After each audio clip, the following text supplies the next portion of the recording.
For today's video, magmamarinate naman ako ng chicken breast.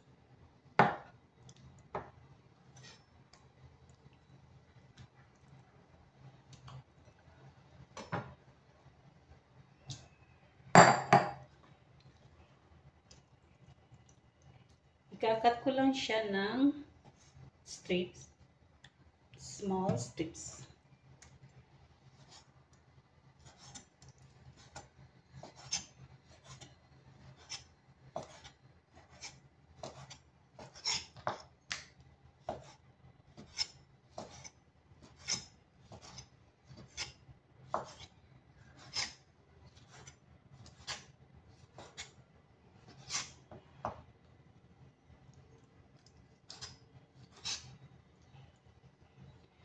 So, maliliit lang ang ating gagamitin na pagkakat. Ganyan lang. Lagay natin dito sa ating lagayan na bowl. And then we do the another one.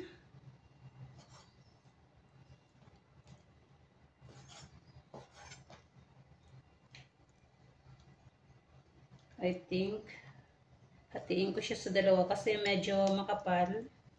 So, slice ko lang siya ng half.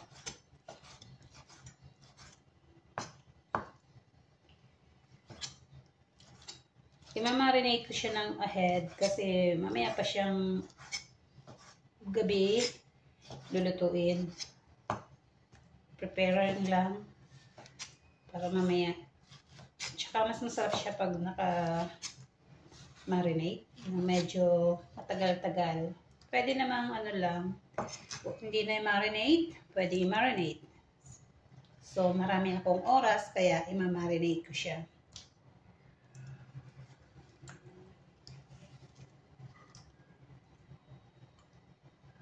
Marinate ko siya. Kasi lang natin yung konti-konting taba. Yan. Hindi natin yan isasama. Pwede nyo rin isama. Pwede hindi isama. Nasa sa inyo yun. Satisfying ang mag-cut ng chicken.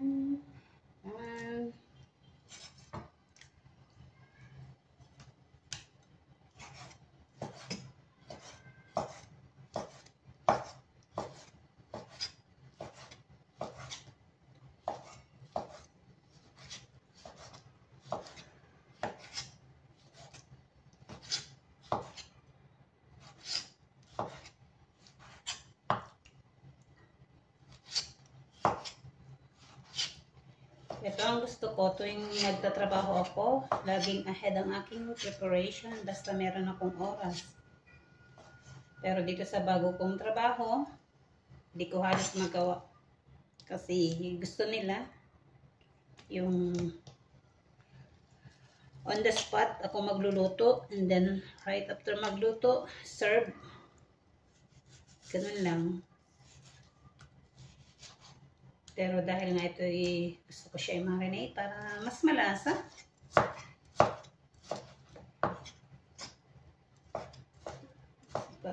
Mag-set in yung kanyang lasa sa chicken.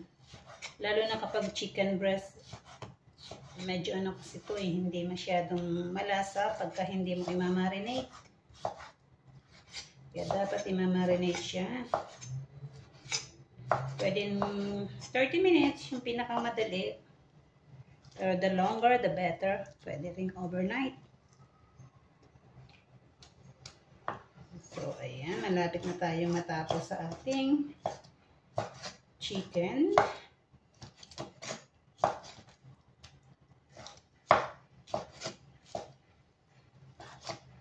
So, bali ito ang aking daily life bilang isang lola at isang working grandma.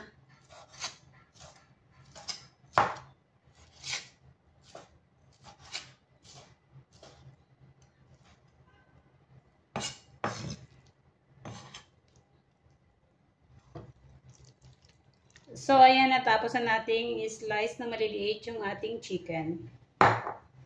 Next naman ay ang ating seasoning. Balatan ko naman tong bawang.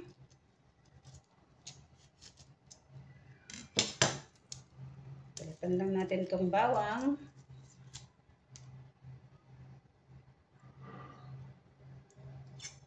Nasa sa inyo na rin kung gaano karaming bawang ang gagamitin nyo. Kung gusto nyo lang mas maraming bawang, okay lang. Sa pagluluto kasi, diskartehan lang din. Minsan hindi mo pinakailangan sundin ng recipe.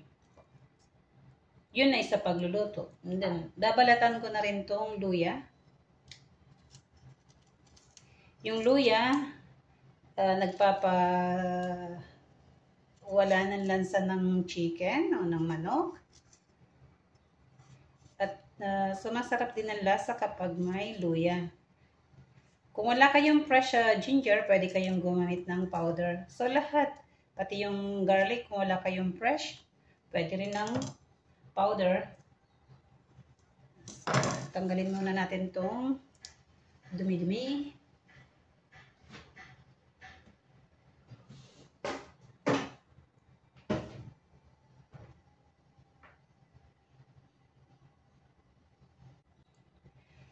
I-grate ko lang yung luya.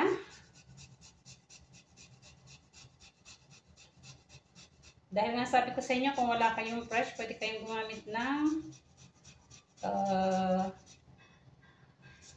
powder.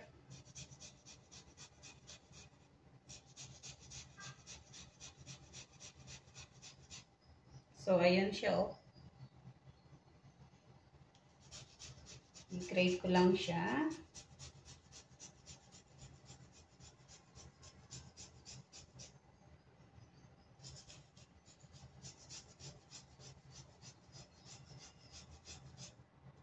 Ngayon, pwede na yan. Scoop lang natin.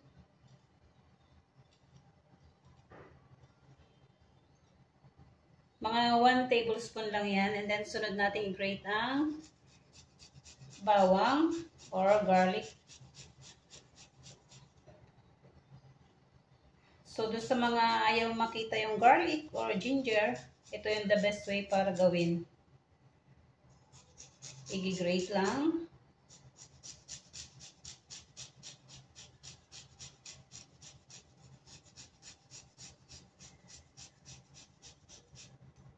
So, ilagay mga ano din siya, 1 teaspoon.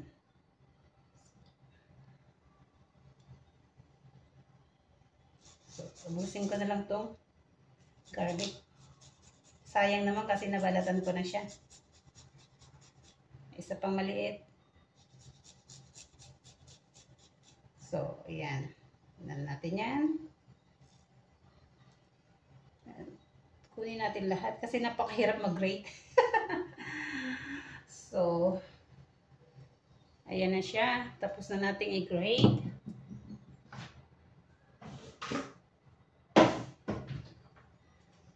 Lagyan na rin natin ng asin.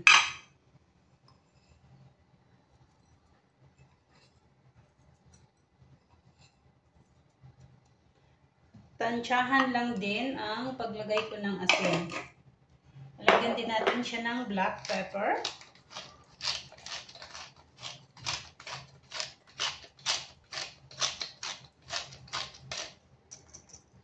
Lagyan din natin siya ng paprika. Kunti lang. Lagyan din natin ng mixed herbs. Kunti lang din. At lalagyan pa rin natin siya ng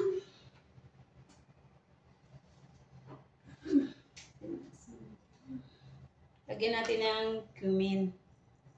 I like cumin.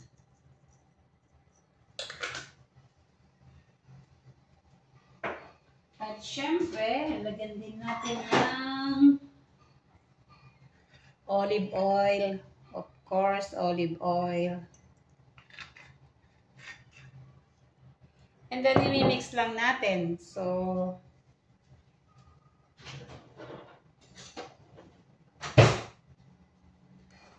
lang natin to ng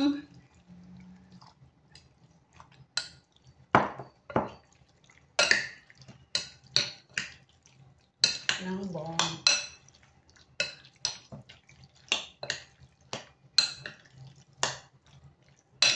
Ganito lang ako mag-marinate ng chicken kapag gagawa ako ng chicken fajitas. Pero yung version ko hindi siya maanghang kasi lahat is dapat ibabagay mo kung ano gusto ng mga kakain. So dito hindi pwede ang maanghang. Kaya wala siyang anghang. So ayan lang ang aking marinated na chicken fajitas for later. So, yan lang.